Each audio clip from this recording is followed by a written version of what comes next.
What can a marshmallow tell you about your kids? You might be surprised. Psychologists at Stanford found that kids who could hold off eating one of these did better at school and in life. So we set up our own marshmallow test to see what would happen and what parents could learn about teaching our children self-control. Okay. What is that? It's a marshmallow.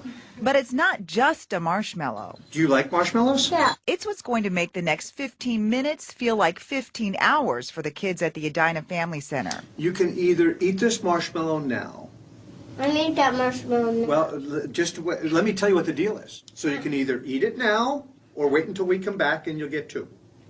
I want two. Dr. David Walsh is a big fan of the original marshmallow test research. He wrote about it in his book, No, Why Kids of All Ages Need to Hear It and Ways Parents Can Say It. The genius of the experiment, however, was that they followed those children for 18 years. And Amelia, the ability to wait for the second marshmallow was an amazingly strong predictor of their success in school, their adjustment, their happiness, even their popularity.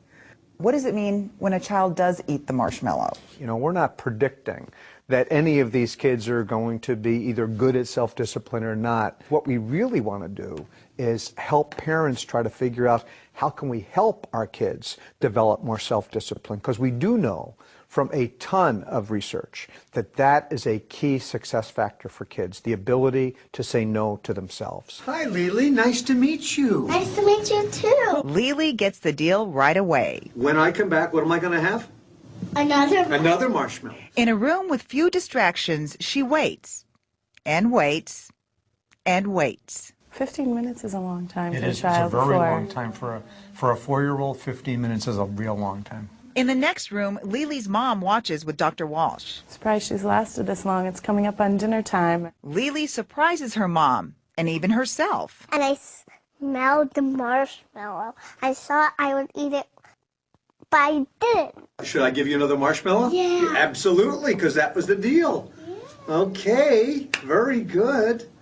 He gave me 2 marshmallows. Of the 11 kids who took part, 4 ate the marshmallow within the first minute. Among them, 3.5-year-old Casey. Your mom and I are going to go on the errand now. You can either eat one or wait. I'm not eat one, okay? That's whatever you decide is fine. Okay, very good. Casey kept his word. Okay. Bye-bye, buddy. I'm not eating. I'm not eating. 11 seconds later, the marshmallow is history.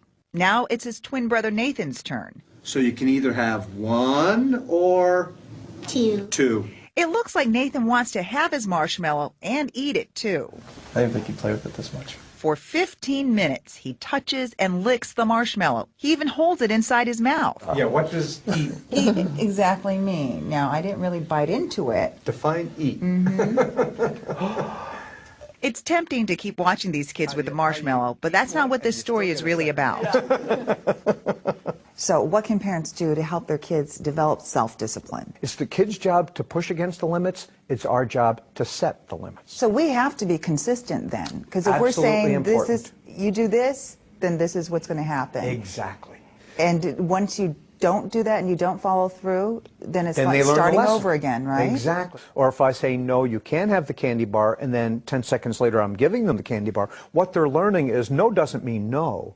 No just means escalate, and I'll get what I want. It's simple, but not easy. Prior generations had a culture that supported the message of no.